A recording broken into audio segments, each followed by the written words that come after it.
Oh, yeah. Nice. What is up, everybody? Welcome to another episode of Immortal Minds. I thought we'd slow off the rip there, but it's all good. We're here with special guest Asuna. What is up? How you doing, man? I'm doing good on this Wednesday afternoon. I don't know. Yeah. Good to hear. And Puck is with me as always. How you doing? Dude, I'm so excited. It's Christmas in a few days. I have no responsibilities. I'm now on holiday break. This is the last show I'm doing of 2020. And we get to talk with a 17-year-old legend. It's going to be great. Nice. Yeah.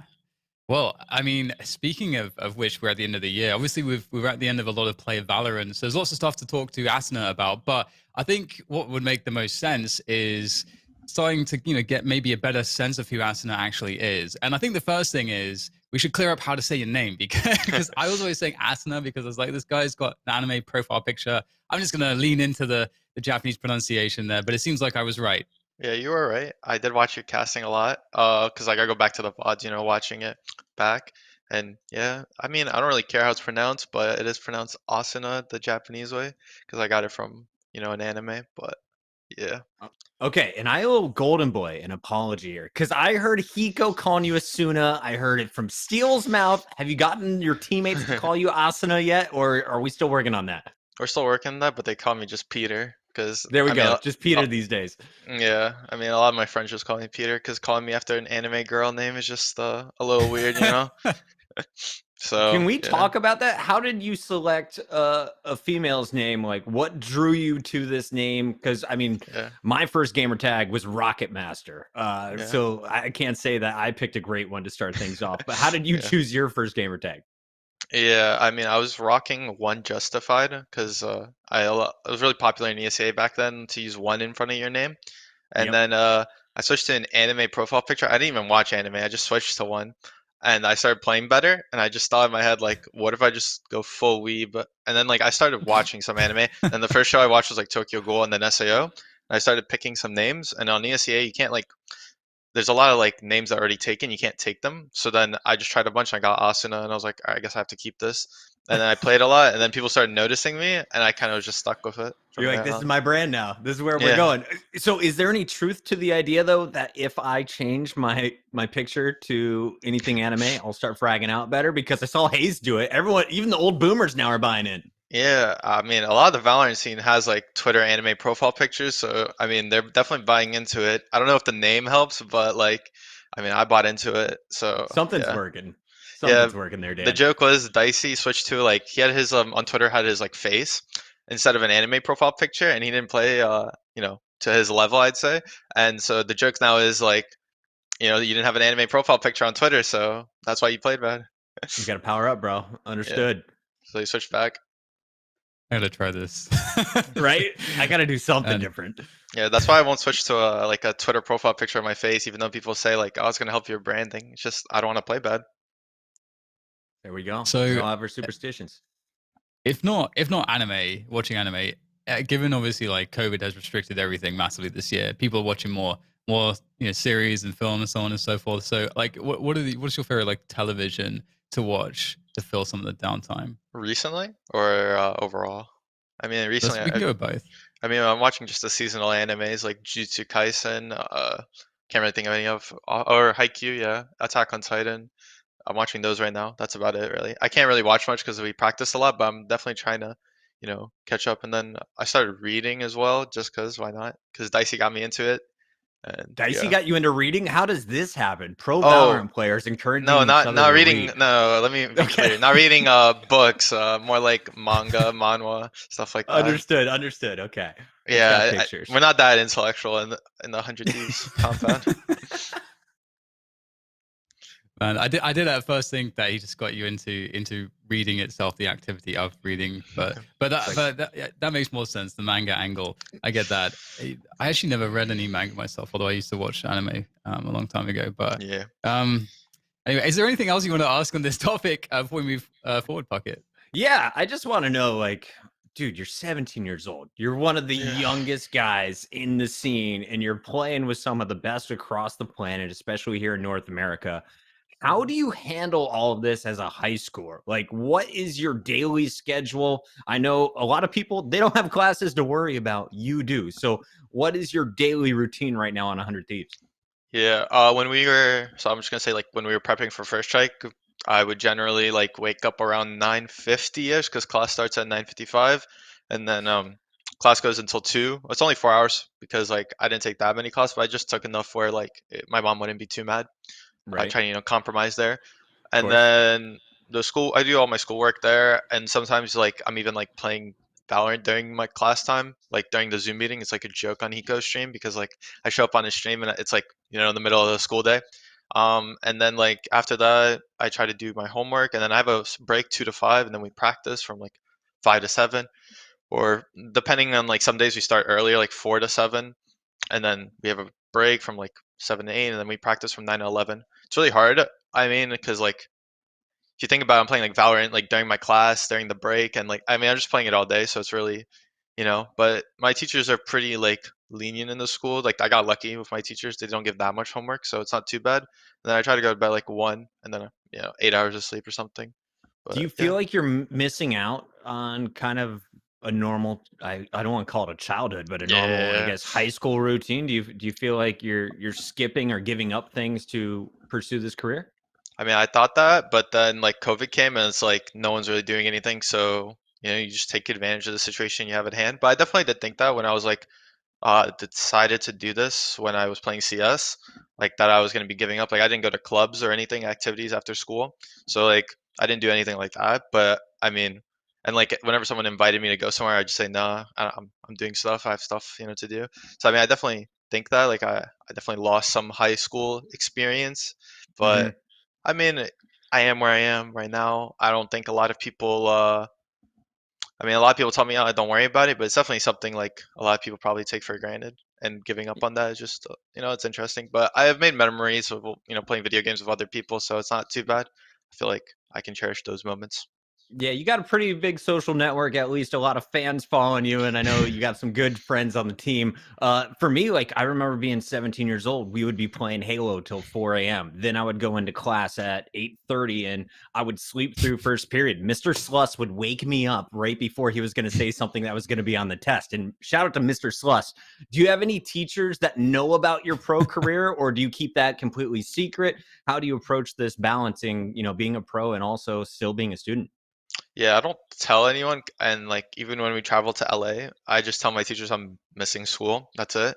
Um, yeah, no, none of my teachers know, I don't think, but I know some of my classmates know because in like after we won first strike, um, one of my classmates wrote 100T win in like the chat in the Zoom class, so it was pretty funny. And a couple of them in my like IT class, my Linux class or something like that, they like told me, "Yo, are you Asuna?" And like I get a couple of snaps. So I mean, my classmates know, so you know, but my teachers nah. I don't like Peter's telling been them. outed. Okay, and Yeah, then last question here before we move on, Dan, because I know we got a lot to get through today. I guess just I want to explain to people that you're not a dumb kid either. Like this is not a guy who's just giving up on school. We were talking about it beforehand. You're taking some hard classes, some AP courses. So, what yeah. is the hardest class right now? What are you excited to never have to learn about again after high school is over? I know you're a senior right now. Yeah, I mean, I was gonna do computer science major if I didn't go pro. So at the moment, I'm taking AP computer science and also some Linux classes, and then AP macroeconomics. But I'd say the AP computer science class is really hard because I kind of just like it takes a lot of effort and practice to learn like Java and stuff, and I kind of just Hmm. gave up. I'd say so. It's kind of just like fell behind, and now it's just like class that yeah. But I mean, I had plans until 100 Thieves came up in October, so like I was keeping up with all my work. But then like that class specifically, I mean, I'll do all the work at some point. It's just it's gonna take like a week of just pure learning Just Java. Like grinding. I like yeah during this like winter break, I plan on doing a lot of my assignments that I fell behind on. Because my teacher right now he's really lenient. He's like you have all these assignments to do and you got until January, like the end of January. So, I mean, it's pretty chill with him, but yeah, I still need to do that. That's probably the hardest class. And AP macroeconomics is also really hard, like really hard because the concepts, yeah, I don't know. I feel you there. Well, I hated econ. Go ahead. Yeah. yeah, do you have like So obviously you said like when 100 Thieves came along, things kind of changed a little bit.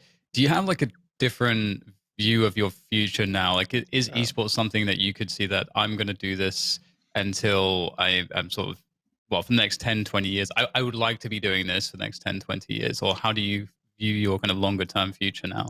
Yeah, I feel like it definitely made me consider this more as an option. I mean, I considered it a lot more when I signed to Immortals, I'd say, and ever since then, I've been just like gradually thinking about it more.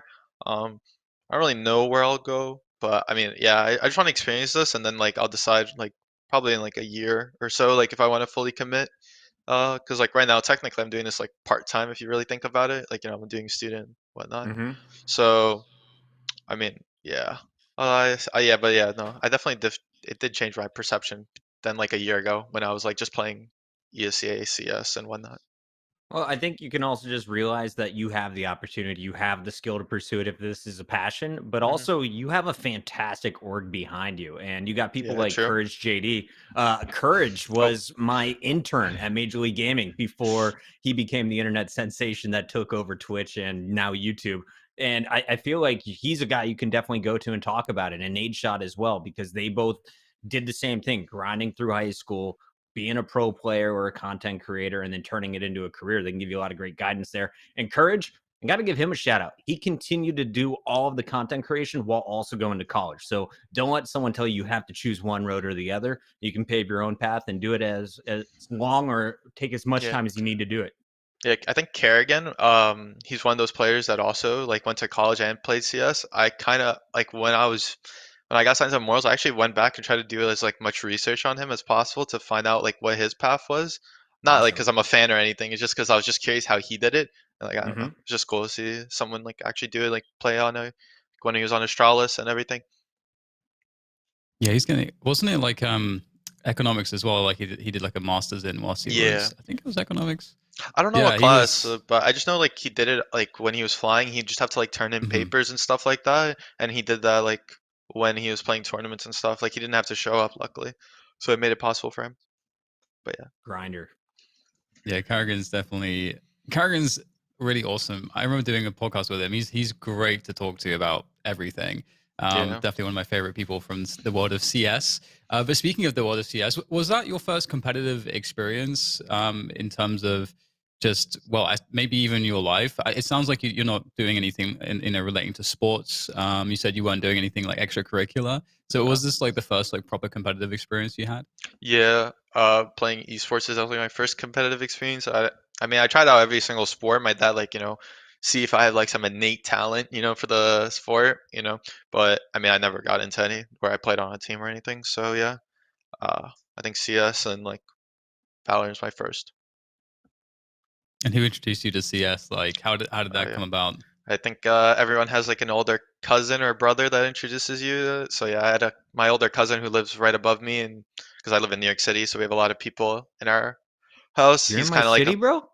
yeah, Where you at in the city? I'm in Queens.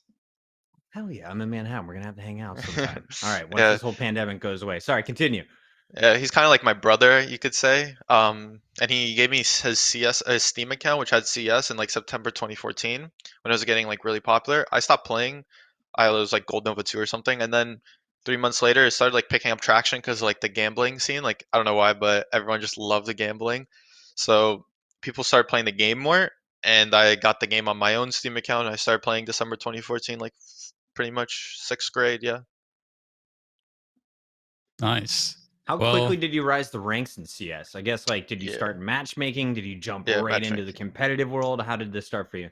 My December 2014, I played with a bunch of like, because I was playing Roblox beforehand, so I got a bunch of my Roblox friends to play with me.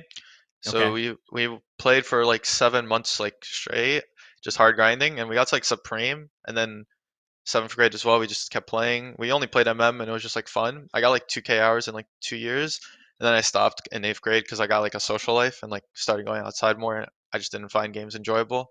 And then yeah, I don't know, not really much to say. No, that's awesome. I don't want to like keep going on a rant about my entire career, so Keep do it. That's why we're here. That's why we're okay. bringing you on I the mean, show. We want to learn about this, man. We want the community to know about you.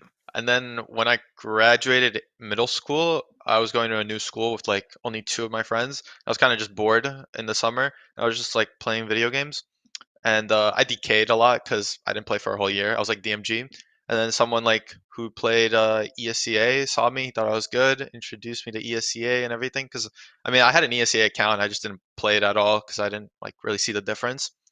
And then I started grinding really hard freshman year of high school. I played like 200 pugs every month. Like it was pretty bad. But then I got to like A plus and rank G in like 6 months. And then when I made the name switch, which was around January 2017, I think. I don't really know. It's been When so you many got your years. anime powers? Yeah. And then like when I hit rank G, which is kind of like you kind of made it. I don't know how to explain it, but like in the pug world, so like people started knowing me from that, and like I decided to go pro, I guess, like around August, somewhere like 3 years ago now, 3.5 years ago now. So it's been like 3.5 years of grinding, I'd say. But yeah, and it's just been a upwards trajectory from there. What do you think sort of separates your kind of path to a lot of the other people that you were, ranking up with and against? Because obviously, like when you get to a professional level, you're going past a lot of other people that are trying to do the same thing. So Mhm. there's going to be something or some qualities about you that probably separate you and you can attribute to maybe some of your success in that sense. Is there anything like that that you noticed about yourself where you're like, I'm just better at these things, or I just have really good tendencies for the game in these ways? I think a lot of people just don't like put in the time, in all honesty. I think a lot of people have like stuff to do, like other responsibilities, but like all I had was school and then like literally from 3 to 11 or 3 to 12, like 9 hours a day just playing. So I just had a lot of time in my hands and like I literally didn't do anything else but besides play video games with my friends. And luckily my friends are also there, so it makes it enjoyable. I mean, yeah, I just think it's just the amount of time you put in, but like it also has something to do with like talent, I'd say, because like I don't know, in my sci-fi class we started getting into determinism. I don't know if you guys know took psychology, but Teach us. determinism and free will and like how everything's determined in your life. I don't know. This is just interesting to think about, but started thinking about like how everything's like determined in your life, and I don't know. It's interesting to think like how one decision in my life just changes like my entire trajectory, I guess you could say.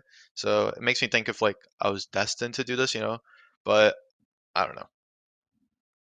I like that thought. Do you feel sometimes like you're destined to do this? Is this I who you mean, are? if you do it at a young age, I feel like you're kind of like you have some kind of talent, right? Because like Mm-hmm. not every 17-year-old most likely can do this. Obviously, I'm fortunate that my parents are like pretty well, they weren't chill with this at all at the start, obviously, like freshman sophomore year, but now they're like, yeah. But I'm fortunate I didn't have like too many like circumstances where it would prevent me. Like I didn't have to get a job or anything, which would have like stopped me. But yeah, I mean, yeah, I don't know.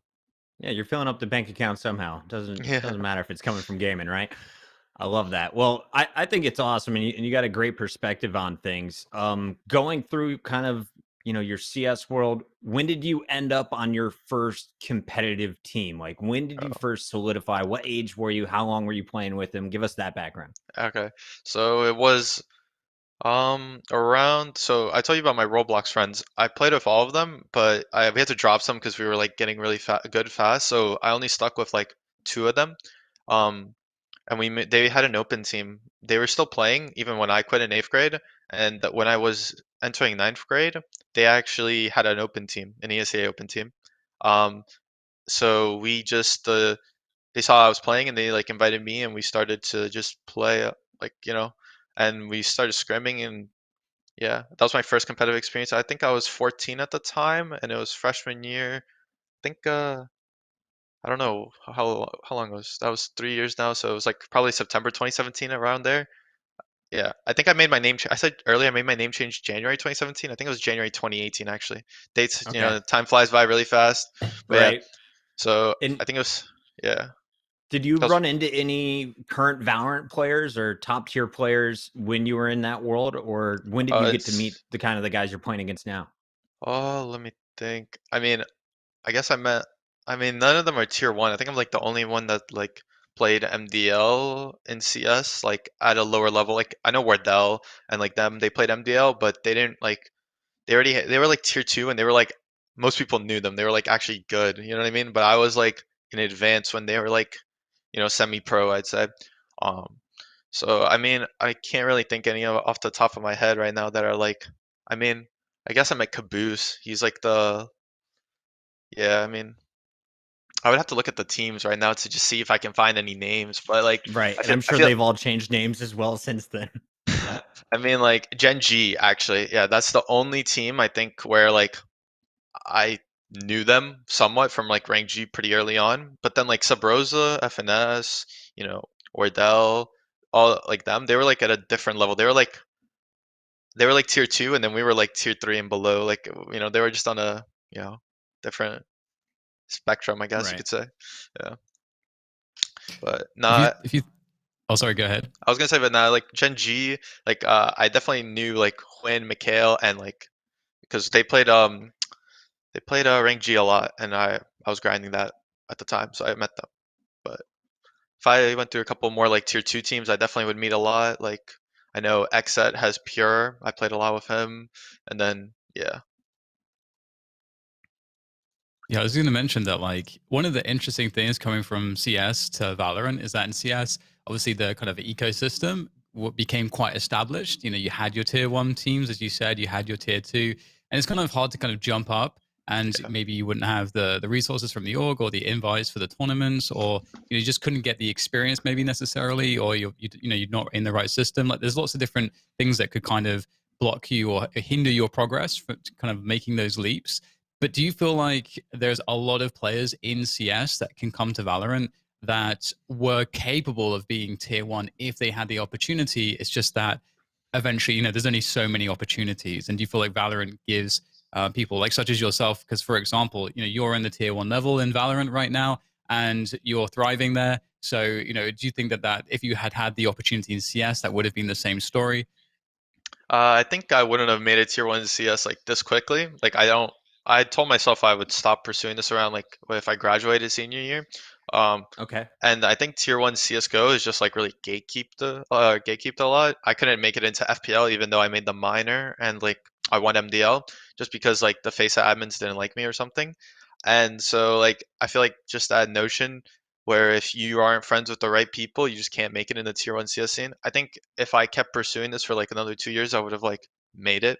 But yeah, I mean, I was 17 and I like won MDL, or I was 16 when I won MDL, made the minor and stuff like that. So I think like if I kept going, I would have probably made it in CS, especially now with the scene being kind of like dead in NA specifically.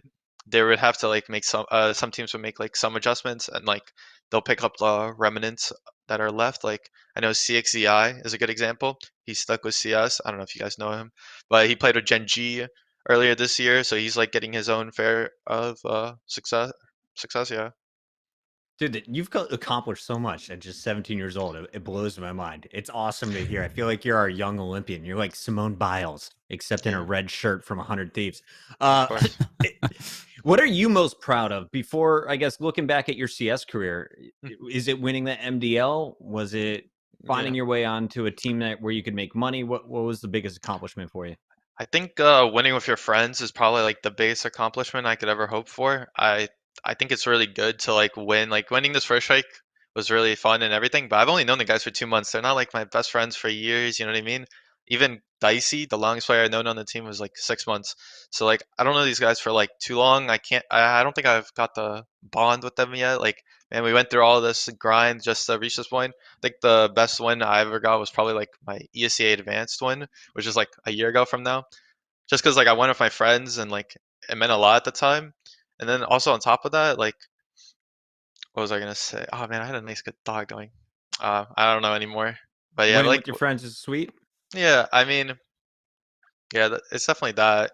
But I feel like the goal is to be like winning with people that you care about. Obviously, I care about my teammates, obviously, but like I once I get to know them better, the win will mean a lot more. I think like winning. If I'm still with these guys in a year from now, winning with them will mean just as much probably.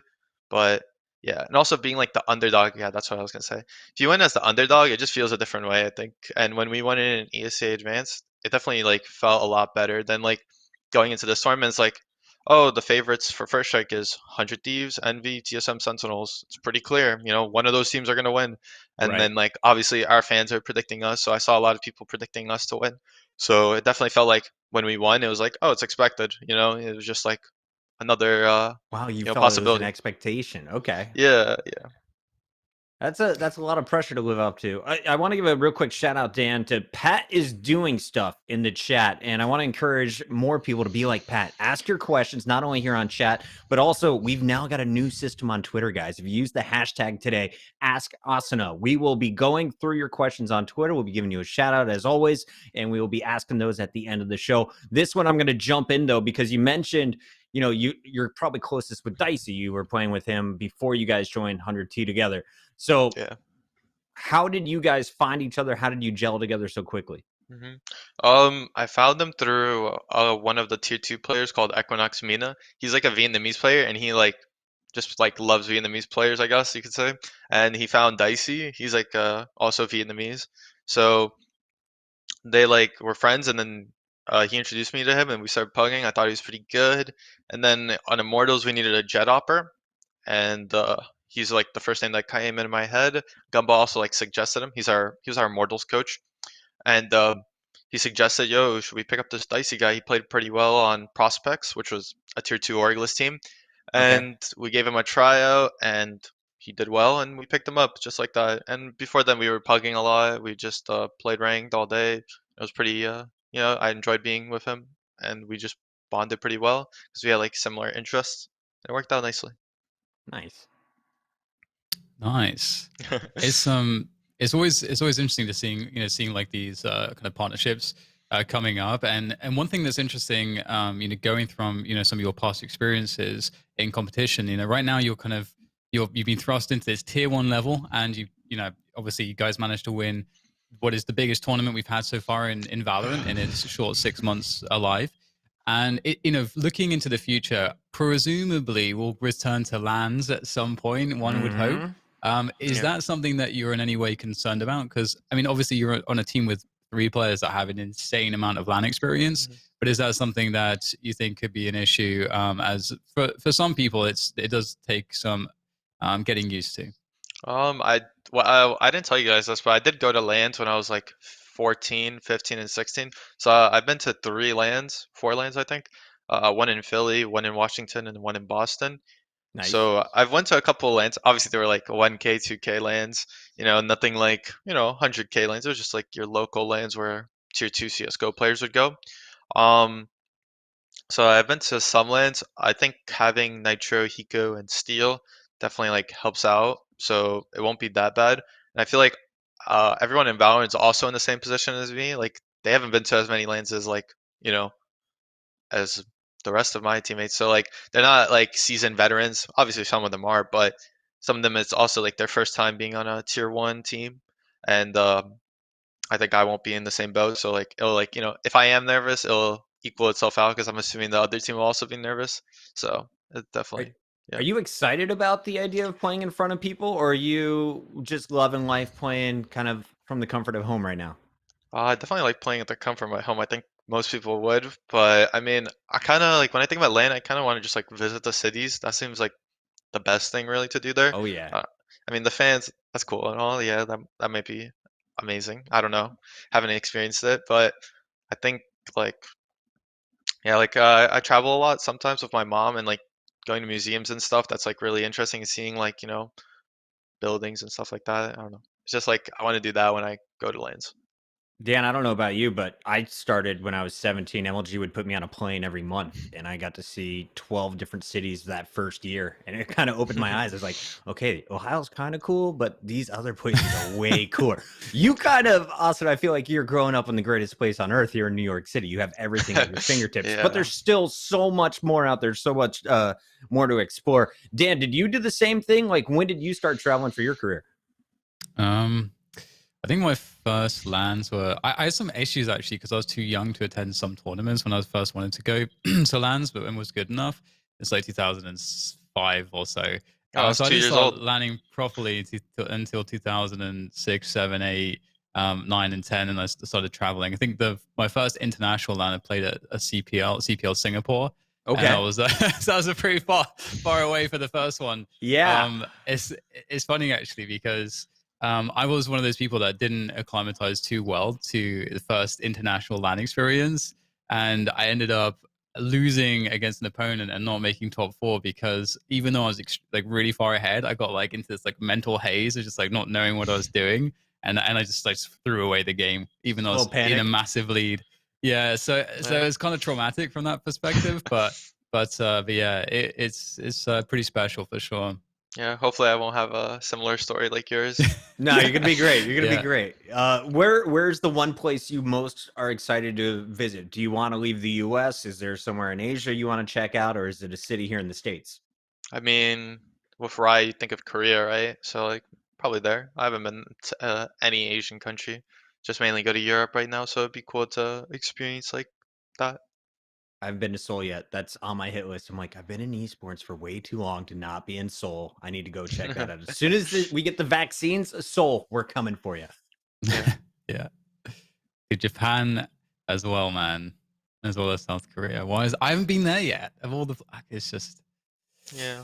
I think ah, living Needs to life would happen. probably have to visit some of those countries. I think that's like definitely one of my goals.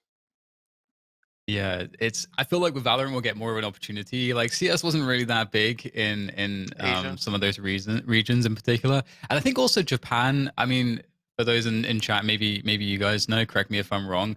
I think they had something that kind of stifled the esports scene a lot. Obviously, they had a really strong arcade culture, but I think they had some laws around gambling that also encompassed prize pools in anything gaming related, and I think that restriction created a situation whereby like you couldn't really hold tournaments there without having like running into this huge government roadblock. So I think that's how it went down, and that's why the scene kind of was has been slowed down a lot. But obviously now we've got obviously a lot of really good teams in Asia, and Mm, Japan in particular has got some yeah. talent. So Yeah, hopefully we get Jupiter. some reasons to go to Japan for Valorant. That'd be sick. That would be amazing. I'm going skiing as well right after. Yeah. All right, Yeah, I so don't know Dan, we that got to much Well, talk history. about the mechanics here because that's what the chat's talking about. Asuna, is that the freak? Is that him? Yeah, it's him, guys. He's on the show. This is what he actually looks like in person. So, Asuna, can we talk about your mechanics? Because you told us you drilled in Roblox, right? Which is basically watered down Minecraft. Did I get that right? I'm a boomer. I never played it. Sure, sure. I mean, there's a lot of Okay. games there.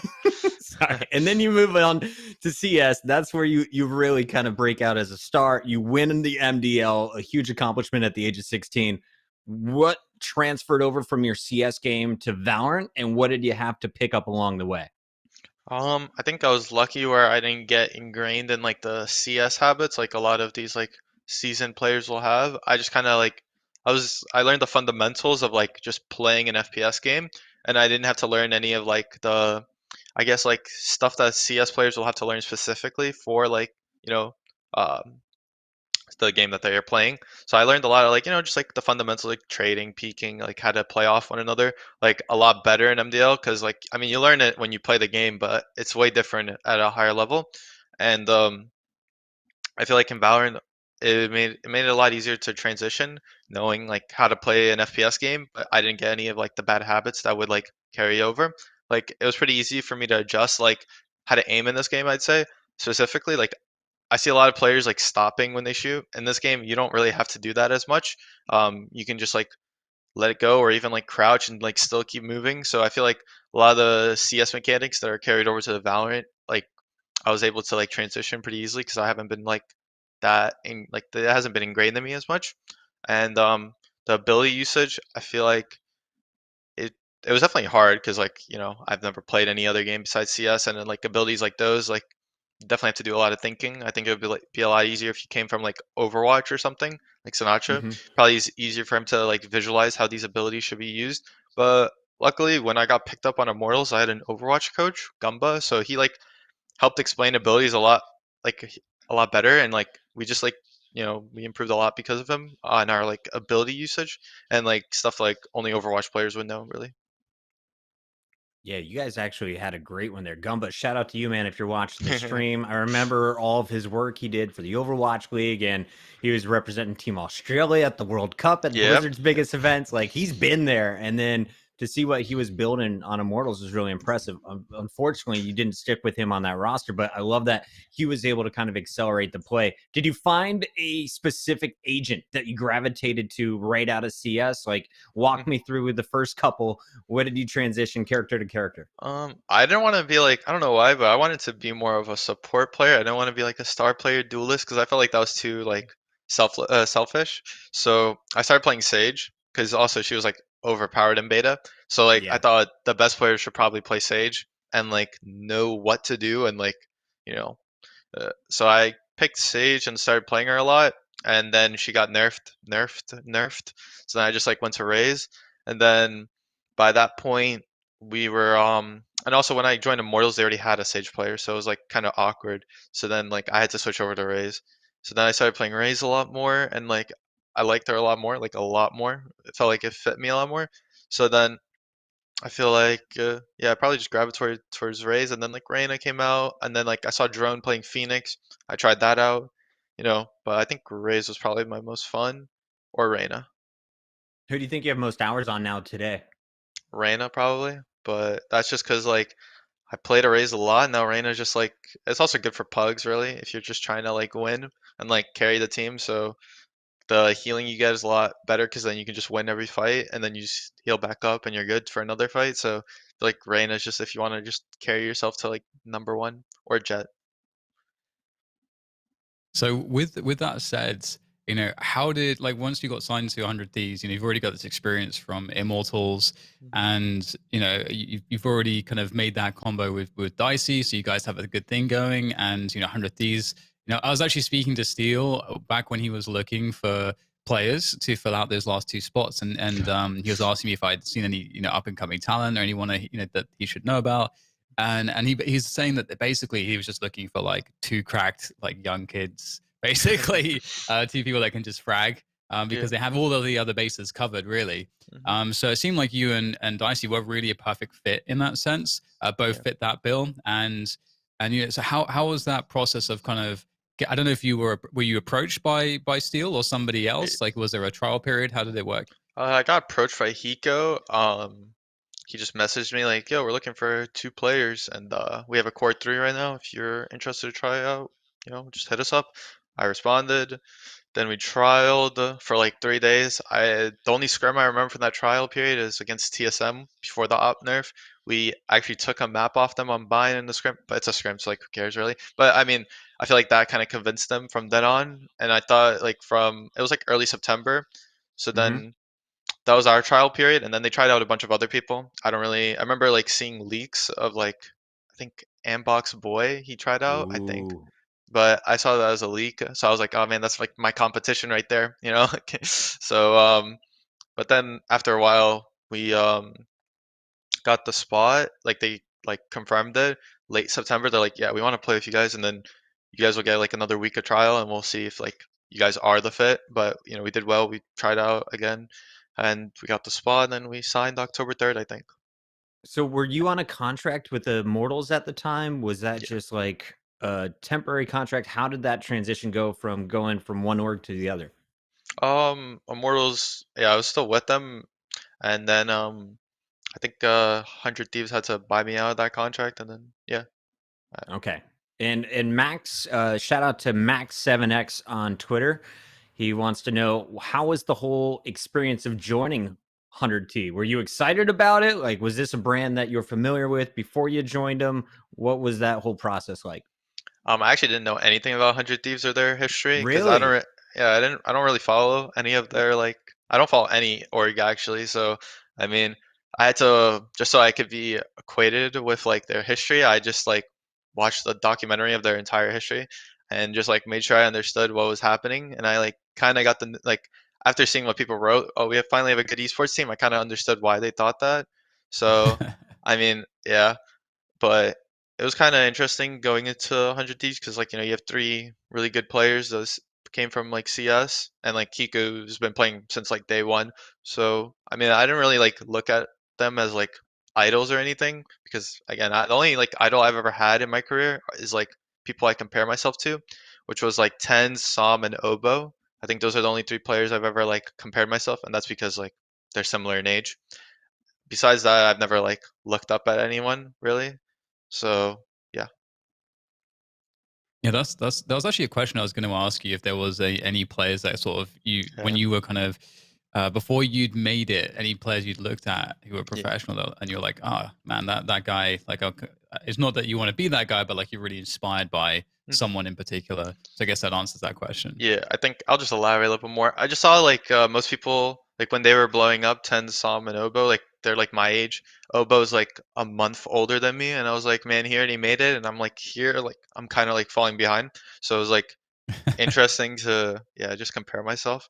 I don't know if it's healthy or what, but I mean I was just doing that at the time, and I was like, man, these guys are already in FPL, and I'm here like struggling in FPLC, and like stuff like that. So And Hey when man, you if it say works for you, Psalm, it are, works. are you talking wait, Psalm from Dignitas or no, okay? the CS player on Energy. Got it. Okay. I was Yeah, gonna say, dude, he's older S0M. than you, bro. No, yeah, they both have like similar names. That's why I say PSOM just in case, like to give the differentiate. I like that. We appreciate you for that.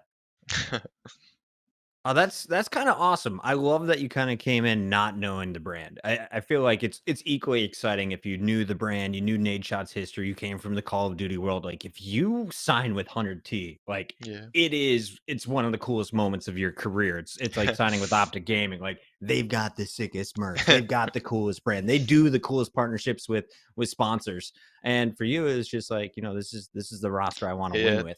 The Um, only history I had with them was like their CS team, which was like the Australian players, and obviously they like did really well. I think in won a major, and then yeah, it was unfortunate, but I mean that was the only thing I knew about them. Excellent stuff. Yeah. Has it changed anything after you've joined them? Like, are you talking with the staff a lot, or is it just really you and the other 4 players on the team? I do talk with the staff, obviously, but I mean, like Nate Shop visited us a couple times. That was really cool. Um, but I mean, I just talk with the players because I'm like focusing on my work, I guess you could say. I don't really want to, like yeah, Dude, you're gonna make millions of dollars. Like your brain is in the right place, 100% locked in. I love it. I love it. Well, when it came to like this experience of being on 100 Thieves, like what if you ignore the orgs themselves, but just the experience as being a player on the 5-man roster, like what are some of the differences compared to playing on like Immortals and playing on Triumph and so on in terms of just how it feels to be in the system of this uh, team? yeah. I think the IGLing department, I guess you could say, on Immortals we were a lot more loose and puggy. On Triumph we were definitely a lot structured because my IGL back in Triumph was actually Steele's coach, so he stole a Oh, lot from him. So it was very like a lot of the stuff that Steele says to me is like what my old coach used to say, Sheikh Zula. So it was kind of like funny because like every time where Steele would say something like ping pong, I don't know if you guys know what that is, but it's like one of those like little niche things, and like I learned that from Sheikh Zula and CS, and now I have Steele, so it's kind of like interesting to you know be with him and like learn from him because it felt like I was kind of reliving something with back in Triumph. that's Um, amazing. Sorry, can we pause down? I need to know what is ping pong. Ping pong is like so if you're trying to double swing an angle, one player says ping, and then the second player who's supposed to be swinging with you will say pong, and then that's like your cue to swing on the pong. It's a lot quicker than saying you ready to peek, 3, 2, 1.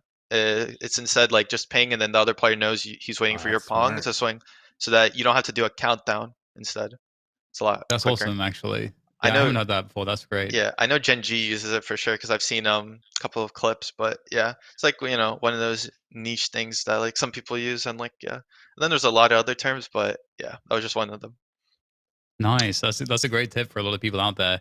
Um, You're not gonna be well, able to use it in ranked matches though, so yeah, We're gonna make it maybe not in popular. rank. Everyone in ranked is now watching the show these days. So you just give it 2 months here, Asuna. Don't worry about it. okay. Well, you said that you're playing under all of these veterans. Like, has there been any sort of anything yet in terms of like wisdoms that have been imparted onto you by these guys? Because it must be a different feel compared to Hmm. playing with whoever you play with on Triumph. I'm forgetting the roster, so apologies Yeah. for that. Okay. But but there's a huge difference in experience.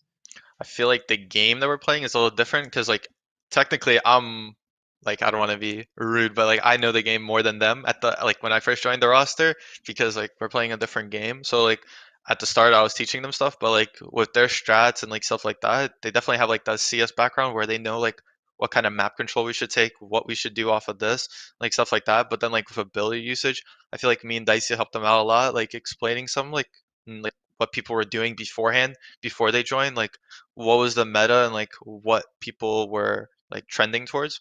So like it didn't feel like how do I explain? Like they were overwhelming me with knowledge. It was more like they were just teaching me like the fundamentals of CS in a way. Like, but then I was teaching them how to like you know ability usage in Valorant. But they knew that pretty well. They were like Steel like has some sick Cypher one way cages now. Like so like I feel like they definitely like grew. Like it's interesting to see how they grew as players as well, because like they just switched over from Valorant. I like literally I remember watching Nitro the first day of practice, and then like the second day, and there's already improvement like from the first day, which was insane to see.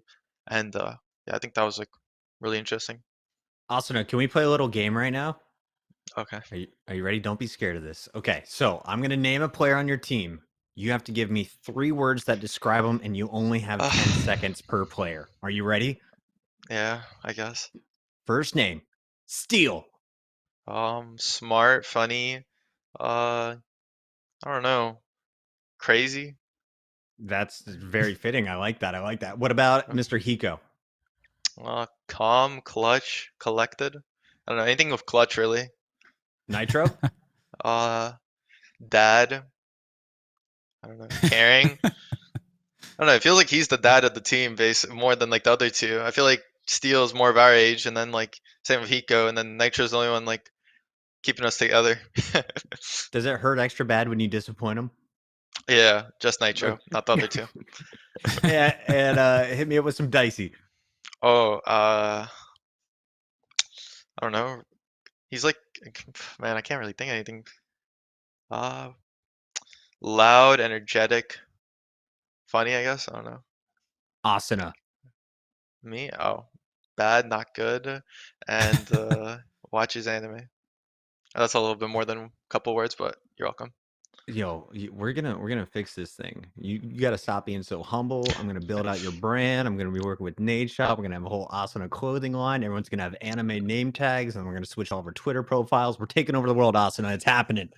Okay. All right, Dan. Sorry to interrupt. Keep going back to the doc. We have a run a show, by the way, every episode, and then I just take us in the best and weirdest directions, and sometimes man. ruin our plans. But I love it, Asuna. You've been a great guest so far, and the chat's loving it. Shout out to everyone in the chat again, showing up here for Immortal Minds, episode 31.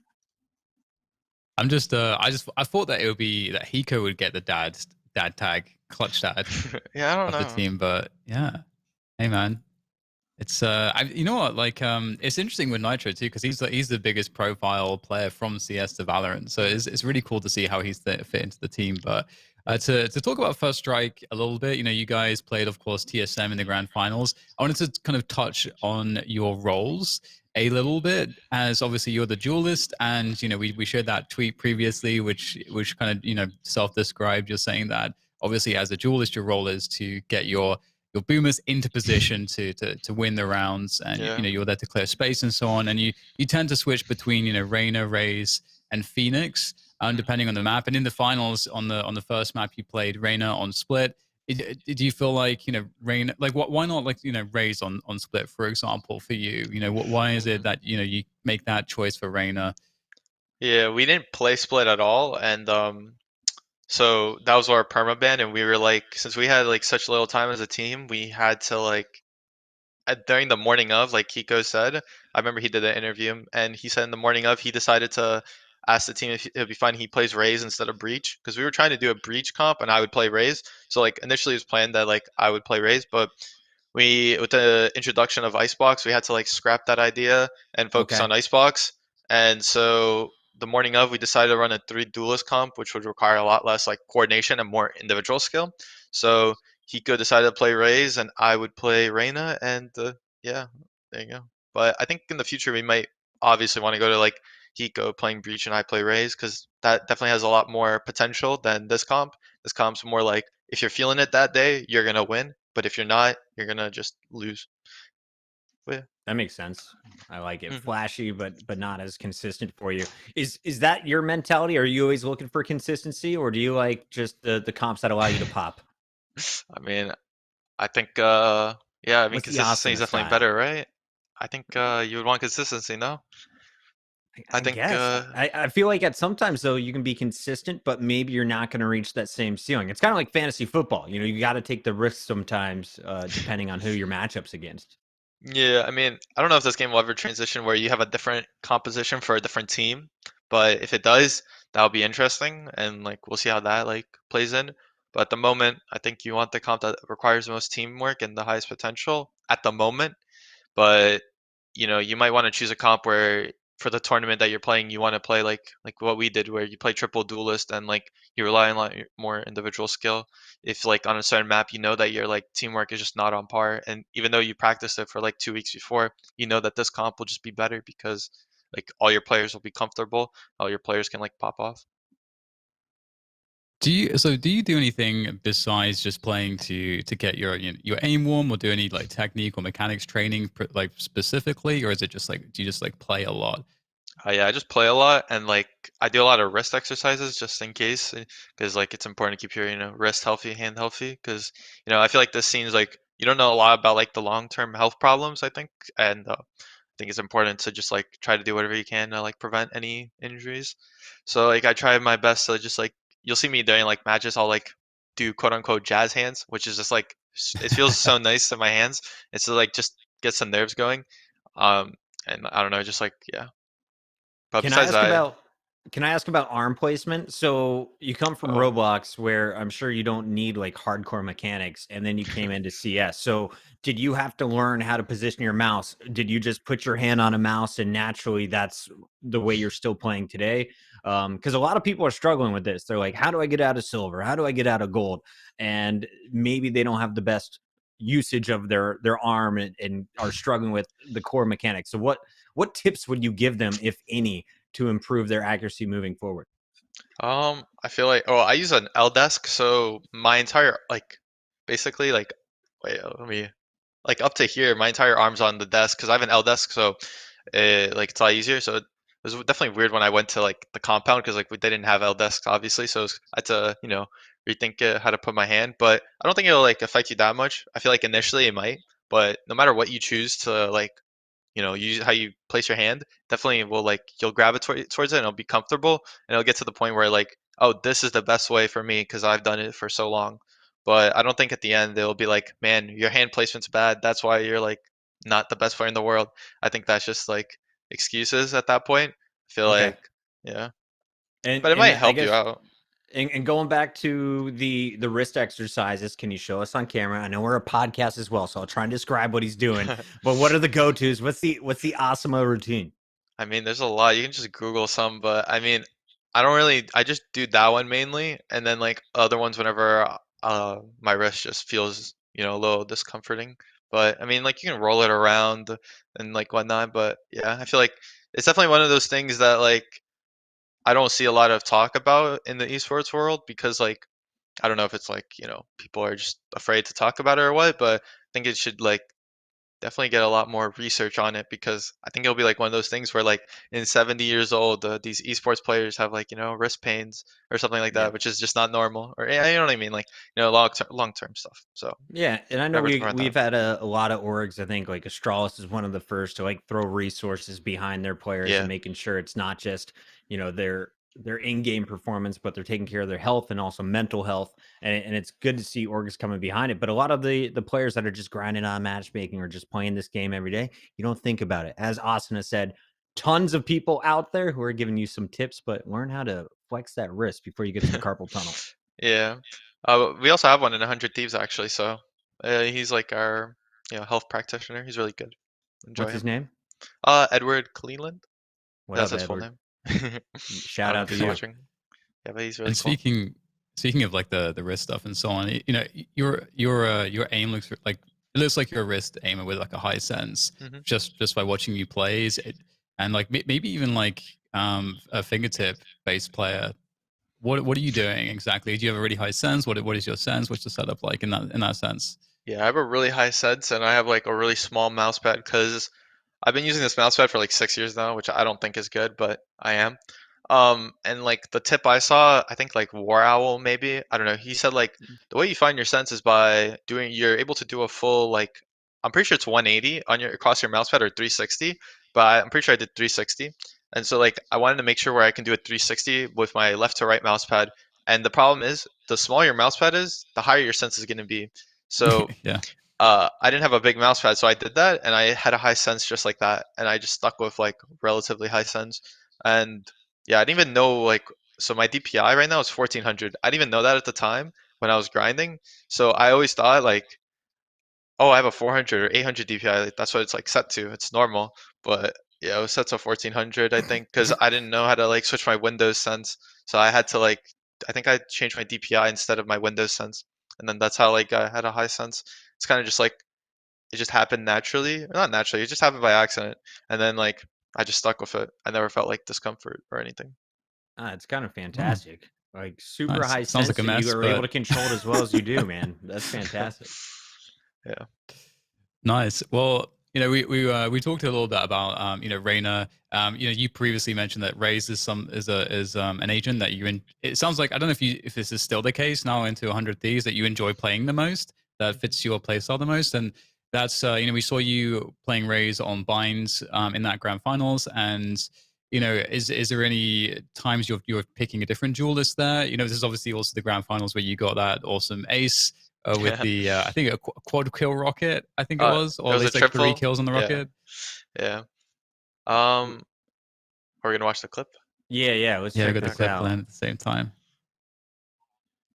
All right, we're gonna Okay. get some audio on it as well. Also, while we're waiting, shout out to Pulsars, by the way, on Twitter using the hashtag AskAsuna. Why does he use such a small mouse pad, and what can we do to get you a bigger one? Do you want one for Christmas? Can we hook you No, up? I don't know why, but I'm like scared to change my like you know setup. I just feel like I'll get Okay. worse. All right, we're not gonna mess with your system. It's working right now. All right, let's check out this clip.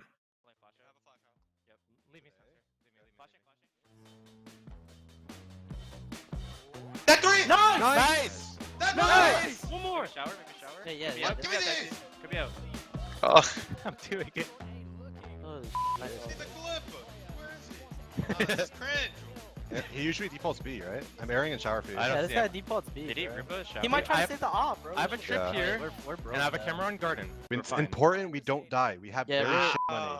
No, Yo, say that. we're hella broke, yeah. I can Peter, join you. Peter but- can get the ace, but no one else can do anything. No one else can Yeah, die. yeah. Okay. You want me to join you to short here? Peek He's right. short. Red side, mark it. Nice! Nice! Usually you know me! Wow, Peter, that was the Oh, sickest God. thing I think I've ever seen in this game. I think that's a top 1 play of the year. Playing flash I have a flash out. Play of the year, baby. What was Yeah. what was Dude, going it's on so there? It awesome. seems like you guys were in great moods. Hiko's trying to remind you guys to take it a little serious. We got to worry about the econ, but then you got Steel, the cheerleader, saying, "Okay, go for it, bud." Does this happen often? Yeah, I mean, I think we were in good moods after we won the split because I'll be honest, we went into that match thinking, yeah, we lost split, we're down 0-1. All right, next map, mine. We need to focus on that. And we even let them like pick split first because we wanted to like, we didn't want to play our map and then lose it possibly, and then like lose split and then be down 0-2. Okay. So we like let split go first, and then like since we won it, we knew like we won the series right there, kind of. I feel like that split map, winning it, just like killed TSM because it's like, wow, we just lost to their perma ban. And then our move's really good. I think you see like Dicey hyping me up. You see the team hyping me up. But yeah, specifically Dicey because he's an energetic little crackhead. And then Hiko, the calm guy, like I said earlier, he's like, "Yo, guys, our money," like killing the vibes. But then still bringing the vibes back up. But yeah. Go get it. Go get it. And a reminder, guys, tweet your questions right now using the hashtag AskAsuna. Do it on Twitter. Do us a favor. Tag Immortal Minds as well. We're growing to social as we continue to grow here on Twitch as well. And I know we got a lot of time at the end of the show carved out for these questions for you. A lot to talk about, though, in First Strike, Dan, still. And also with everything wrapping up here for 2020. Yeah, for sure. I think some of the last things though with First Strike is we talked already about your role as a duelist and sort of, I mean, it's not super complicated. Is there any nuance coming into 100 Thieves in terms of your role as a duelist that changed? Obviously, we already said that you play Reyna, Raze, Phoenix, depending on the map. Like, Phoenix made an appearance on Haven, and honestly, you ran through TSM like a tank. Like the amount of space you were able to grab was pretty insane. So anything that changed going into Under Thieves on the duelist and in that grand finals in particular, how did it feel, kind of going through the paces on your role? Are you talking about like when I transitioned from Immortals to 100 Thieves, like as a duelist, or are you talking about like what exactly? Sorry. Yeah. So going into 100 Thieves, like did it? Obviously, the role of a duelist is pretty similar, but in terms of being in the system with Yeah. 100 Thieves, did it feel different? Okay, yeah. I feel like I have a lot more. I guess I don't want to discredit my teammates, but I have a lot more confidence with like Hiko, Steel, and Nitro to clutch out the round, especially even Dicey. Like I've seen them clutch out so many times in scrims where it's at the point where like they clutch it out and we start telling ourselves, yeah, we lost that round. They shouldn't have clutched that out. Like in scrims, like we count that as like a loss, and we will like Okay. even though we won the round and they clutched it out, it's like yeah, that's not good. We why are we putting ourselves in a position where Hiko has to clutch it out in a scrim? And I thought that was really funny. And yeah, like I feel like the space I'm creating is due to the fact that I trust my teammates so much. So like even if I die 4v5, they'll still win the round. Not because of the space I created, just because they're just insane. Like I could die at the start of the round and I'll be like, wow, I died. All right, the team still got this. Don't worry. Like that's how it feels when I'm on this team at least. It was, I mean, this is an interesting one because this is like a sports psychology thing. But like, is there anything going through your head when you're making these moves? Let's say you are playing Phoenix on Haven, and you pop the runner back, or you're not popping the runner back. You're just using the curveball flashes to get around the corners, and you're creating space. Charging through garage or clearing through B. And you're trying to make that first blood and create that space for the team. Like, is there what's going through your head in those moments? Because it does look like you're supremely confident. Yeah, I think. Well, I'm usually following like a strat that Josh or like a play that I've done numerous times. So it doesn't feel like I'm out of place or like feels like I'm just doing another play that we've done a lot of times. Like a lot of these pushes I'd make are, I'd say, like generally well calculated by Steele, and he like allows me to, make these plays, and he like luckily I have an IGL that like allows me to play in my comfort. So I mean, yeah. Awesome. Yeah, I mean it's working. It looks pretty incredible sometimes, just like the amount of space you're able to gain and some of the kills you're able to eke out. And I like the point you made about the clutching with this team too, that it's great because it's obviously not the focus and you guys aren't making any sort of outcome oriented judgments based on we won that round, but it came down to a clutch, so we did something wrong. That's a great mentality. And what's really interesting is that in that TSM finals, that TSM had way better positions overall statistically, if you look at it in terms of how things went down across the series. But you guys won so many important clutches. And so it's amazing that you have that to be able to draw from at the same time. Because I have to say, like, I think 100 Thieves now kind of takes it for the amount of clutches that I've seen as well out of a team in any kind of matchup. So, and I think before I may have given that to Sentinels, maybe, possibly, but now it's definitely you guys. So it's kind of scary going forward. What is there left to improve on in terms of 100 Thieves? Like, are you guys just like what is the next area that you're focusing on a lot? Are you looking at maps in particular? Obviously, having a break right now, but where do you see your weaknesses? I think our weaknesses are like more map specific. Like I said earlier, Split and Icebox. We still have to work on those two maps. I think all the other three maps were pretty like. I mean, well, we definitely want to be more fleshed out. We definitely want to feel like strategically we're still not at a good point. Personally, I think individually we're all like insane. It's like really great that we have 5 good players on a team. Like I don't know, it's kind of like a miracle. Say like no one on our team consistently bottom frags, and it's like I watch some of the like steal our IGL. Normally the IGL does bad, but then like I watch the shots he hits like on that. There was this one round on Haven. He's playing Garage, and then Nitro's playing on top of C site. He just Oh like yeah. puts down a jet opper that just like dashes in when he's like trying to pop a cage for Nitro. Like he prioritizes the team first, and then he just like flicks one taps the jet and then kills Oh, by the the way, breach. I don't know. It's just insane to watch that, and like knowing that my IGL is like that insane mechanically, as well as like he's trying to think about the team as well. It's really good to see. But no, like I think strategically we still are not there yet. I think we still need to like throw a lot more fakes and like be a lot more like we're a lot. I think we're a little too clear to say.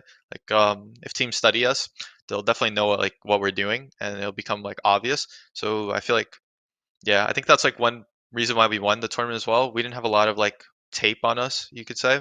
So like Yeah. teams didn't really know what to expect from us, kind of, because we still played like the open qualifier and the closed qualifier, but we definitely played like a low amount of games compared to other teams. Like we went out early in the open qualifier, so they didn't get a lot of games. And then we in the closed we made it to the grand finals, which is a lot more games than other teams, but we still didn't like, yeah, play as many because we didn't have to go through a second qualifier. So we were still like kind of unknown to these teams, and that gave us like a little edge. Austin, I want to ask you because this came from the chat earlier. With the first strike victory, you banked $40,000 as a team that split 5 ways. It's not a huge number, but it's starting to add up. Um, it's pretty awesome that your parents allowed you to just focus on gaming. You didn't have a job before this, but now you're starting to put some money in the bank. Also, being a part of an org, we know that there's side income. If someone is in a high school or someone wants to pursue this as a professional career, like what is the money that could be made for someone that is in the top tier? I mean, it's definitely a lot. I mean, like, I probably, if I don't go to college, I also have like my college fund. So I don't know. It's a lot of money, and like, I don't really know what to spend it on because like I don't have any like, anything to buy. I don't have to pay rent, taxes, or I do have to pay taxes, but I don't have to pay rent or like, car payments or anything like that. So I kind of just like making money with no expenses besides like food. So it's pretty nice. Must be nice. Yeah, right. And that number is going to be going up, I'm sure, next year with Riot getting behind it in a big way. Hmm. And then I guess for you, are you excited about that? Also knowing that if you want to pursue college, that maybe you could have a scholarship. Would you choose a school for that reason, or do you think that you could be self-sufficient and don't need to play for a certain school? Yeah, no, I don't think scholarships would like I kind of just want to go to good school regardless of scholarship because like I mean I'm making a good amount of money so like I don't think college like will be that expensive now if I like just play off for the rest of like the 7 months until like college starts. So I mean yeah, but at the moment I think I'm leaning towards esports right now. College is definitely like I'm still applying obviously to keep it open, but Mhm. I don't know if I'll like pursue it. You can multitask, man. Just take Yeah. it slow and have some fun. That's where the social life is. Yeah. Going back, sorry, Dan, to the tournament side. After the big event with First Strike, kind of closing that one out. What did you think of your opponents there, and what was different going into the JBL Cup? Well, what I thought about my opponents after the win. Yeah, I guess like throughout the tournament, were you surprised that you guys were able to take down TSM the way you did? Were you surprised you guys were able to walk away with the finals in the fashion that you did? The only surprise I got from the tournament was like I know everyone says it, but like Envy not making it as far. I thought Envy would be in the finals and we would play them. So I guess that was the only surprise. But beating all the teams that we beat was kind of like, like oh we won. Okay, like I think that's like the difference I highlighted earlier. It's like we weren't exactly an underdog where it's like wow they just upset them. It's like oh 100 teams won. Okay, that makes sense. Like that was possible. So I feel like that definitely yeah. And I think the way I view my opponents definitely changed after this tournament because I'm pretty like I don't know. I view a lot of these teams like really highly. I say so. I thought we were like third best team or fourth best team going into the tournament, but then like after I thought we were like a nice little second. So it definitely feels good. Yeah, it's interesting too. I spoke to Steele because I did I played some aim gods with him in preparation for him playing Hmm. that tournament, and he was saying to me as well that like between First Strike and JBL, I think he said is like he didn't have any like he didn't have COVID or anything, but he was like very drained, so he didn't practice or anything like that between Hmm. those two things. So it sounded like you guys didn't get any practice as a No, team we didn't. between those two cups as well. So it seems like just generally speaking, your level's like very good right now. But very quickly before we move on to the Ask Us Anything, what do you want to see for the future of Valorant going into 2021? We have the Champions Tour. We have obviously a host of new agents that will come through across the year. The next one is rumored to be this lurking duelist, which I think is going to ruin everyone's matchmaking experience even more. But with that Yay, said, another what do you duelist. but what do you want to see?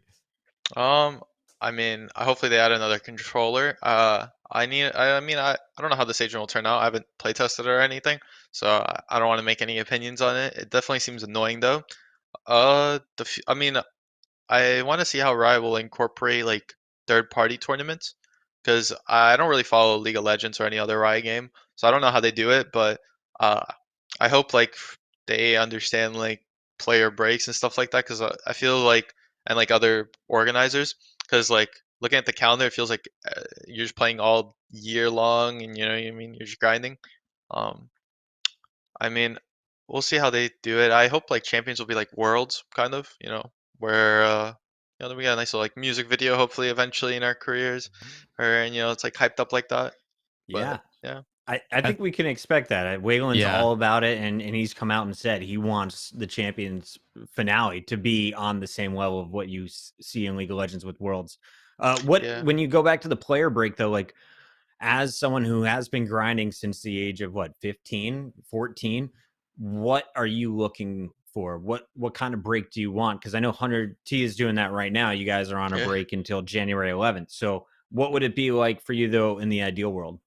I mean, you just don't play any tournaments and you just like chill and relax. Like during the winter holiday, you go back to your family and like, cause like when you're cause for sports, like they have off seasons. You know what I mean? They have like a period where they can like relax and like take in everything. So I feel like esports might be one of those career like spots where like they don't have that right now. It's a lot more like, oh, third party organized. Like I'm thinking about CS really. Like, oh, we can fit a tournament in here. All right, let's do that.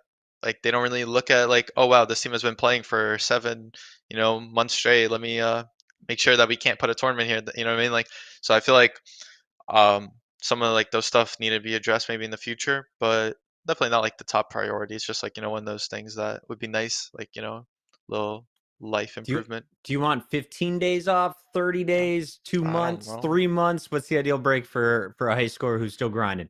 I mean, like it depends on how often, but maybe like 2 weeks every two times a year. I don't know. So Okay, like winter and summer, maybe. I like that. Yeah, that sounds necessary for everyone on the production side included. Yeah, can only imagine. Yeah, it's one of those things too where like in CS, it's just such an open system that there's like Yeah, no controls and no one really thinks about the fact that, like in conventional sports, it's like a physical thing too. So your team's gonna eventually like everyone's gonna be physically wrecked if they don't have the right recovery. But in esports, people kind of overlook like a bad performance, just as a bad performance, and they don't understand that it can also very much come from the fact that they're not rested. Like it impacts you yeah. mentally as well. So it's conveniently been overlooked, unfortunately, in Hmm. CS, but we'll see if that's different in Valorant. I think we should get into the Ask Us Anything, Chris. What do you think? Yes, I love it. I love Wait, it. I want to add Chat, on to that point really go quickly. ahead, Oh yeah, Sorry. go please. for it. Valorant already has this kind of problem because like with the Ignition series, like we were told like there'd only be like 3 or like something like that, and they'd be like spaced out evenly, and like we just played like 5 tournaments in a row every weekend, and it was so like tiring. I think I remember Shinobi talking about it as well in a different show, and like I don't know, the Valorant hopefully doesn't go in that trajectory, but we'll see. That's all. All right, all right. Hopefully, it'll be a bit better this 2021. Yeah. Um, but okay, Chris, what you got for me?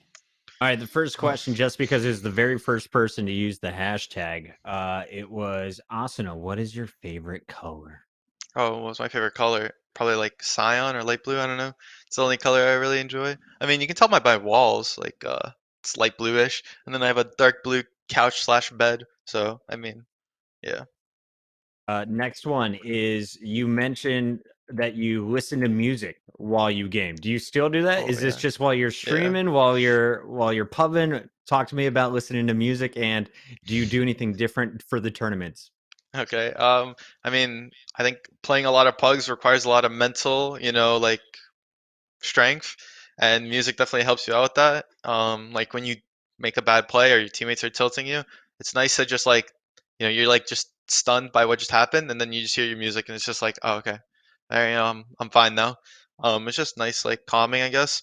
I don't do it in matches because I don't get tilted or like, you know what I mean. Like maybe I play bad, but I won't like, I'm not mentally gonna go out of it. Besides when I play like a pug, where like I played 8 in a row and like I had 3 back-to-back games I played bad. I feel like I'm a lot more harsh on myself during matches because like I think in my head when I'm in a match, like a pro match or like finals or something, I think in my head like me getting upset won't improve my teammates. It won't help at all. So like the least I can do is calm and like try to bring something to the table, like strategically. So I try to do that if I can at least. And if I'm playing well, then like I just want to do that on top of that, stuff like that. Nice. That was from Linksy. Shout out to Linksy on Twitter, guys. I'm taking these all from Twitter at the moment. I also see you in chat. Dan, I'll let you get the chat questions. This next one, Oh No Nas. How is Steve doing? How's Steve doing? I don't know. We talked to him the entire time actually. He was in our I think 2-1 game, our Sunsoul game, and our 100 or TSM game. So I don't know. He's pretty cool. And yeah, I see a question on the series note though. How did he get Yeah. scouted by Immortals? How was he contacted? We answered that a little bit earlier, but I'll repeat it. How did I get? Oh, I didn't answer how I got scouted by Immortals actually. So when people were transitioning from Valorant to CS or CS to Valorant, they were looking at MDL players mainly, and so uh a lot of people knew that like MDL players are like the next best thing in Valorant to be pro. So like you have a lot of players like you see now that played MDL or like at least touched it. Like and so Immortal scouted a bunch of players. Like they did like their own like thing where they like tried out a bunch of like if you were like Immortal 3+ or something, you got like a 10-man of Immortals and like the coaches would look at it. Whatever. I don't know how that worked, but they got Gangsta, I know for sure. They got Bjor, who's not on the team anymore, but I know they did. And then they also got JC Stanny. Those three players. And I was playing with JC Stanny actually. I got to like Immortal 3 with him and I was queuing with him. Gangsta knew me from CS. We played a lot together. We were actually like not friends at all. We kind of like hated each other, but I mean, Ooh, rivals. yeah. No, we just like shit talked each other a lot, and so it was just like yeah. But I mean, if we're on a pro team together, we're just gonna obviously set aside those differences. But yeah, and then Bjor just like he played CS, but he was like in main actually, like even lower than MDL. So like we didn't know him that well, but he was still really good and like yeah. But they recommended me to Gumba because I was like at that time I was like I don't know really good in pugs and like they saw that and so they picked me up because of that. Like Gumba just got a recommendation, I got a tryout, and then yeah, I It all mean worked out. yeah. Dan, you So got we, more in the chat? Go ahead. Yeah, so we had a question from Doom Bros, but I think this was already answered. So I just want to quickly cover that. Doom Bros, who's the coach of FPX, asked, how long of a break are you guys taking now over winter? And I think you said till January of the 11th, right? Or Yeah. something? Yeah, Okay. yeah, we haven't like we stopped practicing. I mean, we just took like because we were traveling and everything. We did content the day before. We stopped practicing since like first strike after the we won it, and then we went to JBL tournament. We just played it. And now we're just like chilling, relaxing, and obviously all of our players are still playing the game. Like it's not like I see Hiko streaming, every single morning. I don't know how that guy does it mentally. Like I can stream like one day and I'm just done for the month. That's it. That's all I'm here for. Yeah. That's like so hard for me. I don't know. And like now that you can't even listen to music, I don't know like how he does it, but yeah. Yeah, I think he just checks the bank account in the morning. He's like, yeah, I can go another 20 hours. We Nah, got sometimes this. your mental. I don't know. If I was him, I'd take like way more breaks. Like, you know what I mean? Yeah. But he No, I'm doesn't. with you. And then like he doesn't even have to be a pro player. You know what I mean? He's already making a lot of money and like he's well off, but he still chose to go pro, which is like I don't know, crazy to me. I don't know what went through his mind to be a pro player, but You he's on just my team, so I'm happy. Yeah, you got that competitive drive. This one's from Johnny05, aka Johnny. What do you think is the ideal agent for you? What would it be like? Best agent abilities for you if you could hand pick or Yeah. custom create an agent who Yeah, this fits you reminds me of best and Dota how? 2. I don't know if you guys played Dota 2, but they had like they have a game mode where you can pick abilities from every single like hero. And it was like really cool. I definitely would have to include Ray's grenade, right? Um, maybe the Ray's boombot as well. Um, and then the way the Reyna ability works is that it's actually two, like the E and the Q. So that's two abilities. So I'll probably just take like I guess the E or the way, yeah, the heal. Sorry, with the Reyna ability. Not I don't need the dismiss, but yeah. Either that or the Sage heal. It depends on which one is more like needed. Because I don't know why, but I hate playing agents that can't heal themselves or heal, in general. Because like it feels like after I get one kill, I'm just like kind of just dead because I have like 30 HP, 60 HP. Um, yeah, and then the ultimate, you can't take Showstopper because you don't have satchels, so it's really hard to utilize that. Good point. Good point. Um, you'd probably want to take like I don't know, maybe a Res or a Reyna ult, but probably I mean maybe even Phoenix ult, something like that. I don't know. I guess like Phoenix ult, and then like yeah, just see how that goes. I guess. Yeah. Yeah, give you run it back and then let you heal yourself later. I think this is probably the best character ever for Asuna. I like that pick. Yeah. Dan, you got another one for us? It's Arby's asks, and we actually I think do this one every week anyways. But what are the top teams in North America Valorant right now? Yeah, I If was you were to expecting this rank them. question. Oh, I mean, I have to give us first, right? But I mean, Sentinels could be argued. So Okay. you know, they're definitely second. They're like, I think we're the top two teams, and it's like, yeah, and then TSM, and then I'd say like I want to put MV fourth, but like it's hard for me to do that now because I'm considering scrims. That's like a big problem, and I won't consider scrims. So I think my fourth team would have to be T1. I think, Really? yeah. Okay. I And mean, they if you were also. if you were considering scrims, who moves up and who moves down? I mean, Envy, right, moves up because Envy, like, we're really good in scrims leading up to first strike, but in matches they just aren't the same. I mean, and also they like on this show specifically, I saw they ranked us number 4 or something, and then we 13 0'd them. So I mean, I kind of have to, I have to put them a little bit way lower now because of that. So I mean, I didn't like that.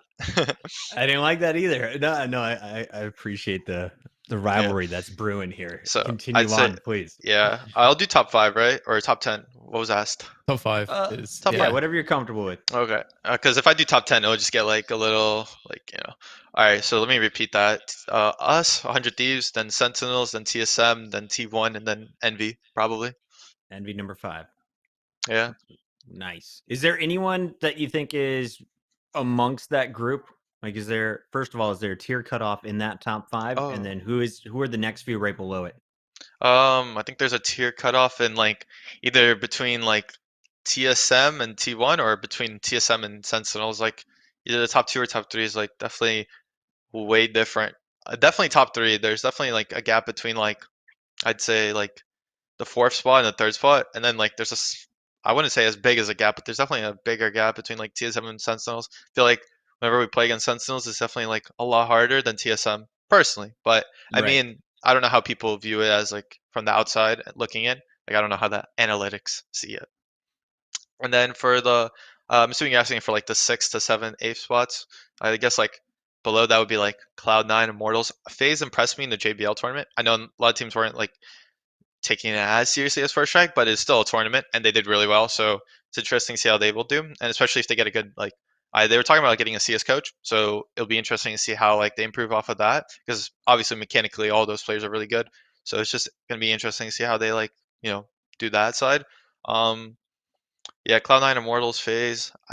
Ambox, it's hard to put them because they've had also their own tragic circumstances for most of these tournaments. Like I think Poach got ill during the qualifier and they couldn't Yep. qualify first strike, so that was unfortunate. And then like recently they were supposed to play in the Knights tournament, and I was gonna like watch them play, but they backed off. So yeah, um, but yeah, I think like I mean I don't know how to rank any of like Gen G Dignitas. I mean like I watched them play Gen G and Dignitas. They looked good, you know what I mean? But it was against tier 2 opponents, so it's like hard to put them on a spot as well because I haven't seen much from them in like tier 1 against tier 1 opponents to say because like a lot like we've haven't played that many matches I'd say that matter like because a lot of these matches were like seeding I'd say, so it's like really hard to put these like teams down on like a point I'd say. So yeah, I don't know. There's a lot of teams like that could easily like I mean like Cloud9 made a roster move, so like they're definitely going to be improving a lot, and we'll see how like they make their roles work because they just lost their IGL, and like who's going to pick that up, and then like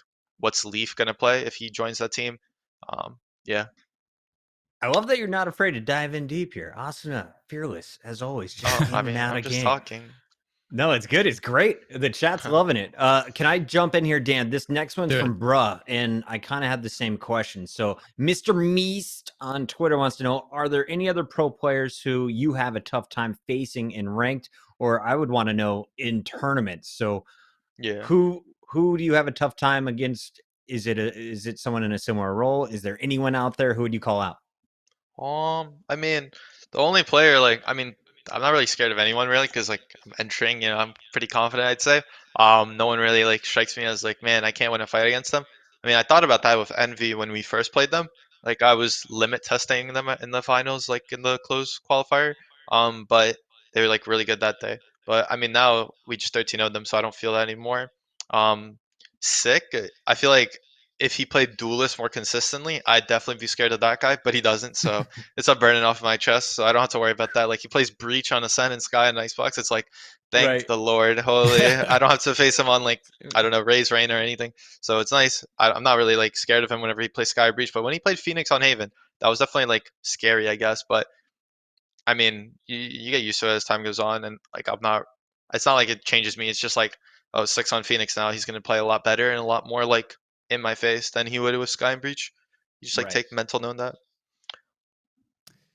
All right. Well, Mike asks, do you think having your performance coach Ed has made a clear impact on the team, and do you think orgs will slowly gravitate to having performance coaches?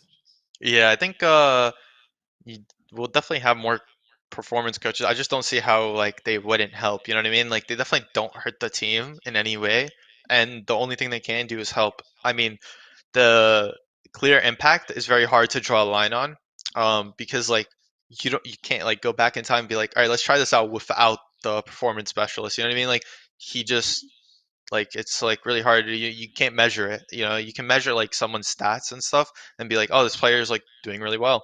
But then with performance specialists, it's really hard. I mean, he definitely helped me because it's nice to have someone to talk to that isn't on the team. Mm-hmm. That like you know what I mean has like a say on he's like his own person kind of, and he's just there to help me out. So it's nice. And he definitely has a big impact on my teammates, I'd say, especially like Hiko and like Steel, the older guys, because like he's taking care of them and helping them out health wise, which is really important. And like I think that's where my notion of like health being really important comes from, because like Hiko and Steel really take care of their health, and I think that's really important. And then like he also ingrained in me that health would be important. So like yeah. This next one comes from Kelvin. Shout out to Kelvin, one of the longtime supporters of Immortal Minds. How much attention do you pay to the Asian scene compared to EU or NA? And I guess let's just open that up. How much of the other regions are you watching in general, or are you only focused on NA? I don't really like. Obviously, I don't watch the tier 2 Asian scene, but I do watch like their grand finals, their stuff like that. Specifically Vision Strikers. We steal a lot of strats from. Or I don't want to use steal. We borrow some strats from Vision Strikers. Um, they were the first like team that really invented, or not invented, but like showed like that breach and like jet dashing, which I know sounds like really dumb, but like jet and breach flashes can work really well together, and they can like really open up the round. And Mm-hmm. a lot of their strats we steal. Like I know we do one on Haven, one on Split specifically. That like, well, if we ran a breach on Split, we would have, but um, we use some of their strats. And then I keep an eye on Jupiter. That's the only team in Japan that I've like Right. watched. But besides that, and like yeah, I mean I watch the Korean games just because I'm thinking like League of Legends where like Korea will all of a sudden be insane at this game. But I mean, just in case, what I mean. Just Yeah. gotta keep Anytime an eye. someone's 77-0, I'll pay attention to them. Like, what are they doing right over there? Yeah, like I mean, you have to think the competition, but I mean, they're definitely doing something correct. You know what I mean? And then the EU scene, it was interesting watching the finals because none of like it made me like kind of realize how competitive the scene is because I'm not there, and like looking in from like the outside, you see G2 winning a lot, and then they like lose early, and then like you see Liquid lose early, and then you see FPX lose early, and it like kind of changed how I view the region because if these teams are able to do that, then like the region might be competitive because like I think earlier I thought like how the region isn't competitive because G2's winning everything, but I mean and like they're streaming their games and like whatnot, but it's interesting to see like the take that G2 has because like they must think that like that wasn't a fluke because they replaced David P, and they think that they can improve a lot more off of this like replacement. So yeah. All right. Well, I mean, unless you have time to squeeze in another quick one, Chris, if you have anything in mind, I think it's time to close the show.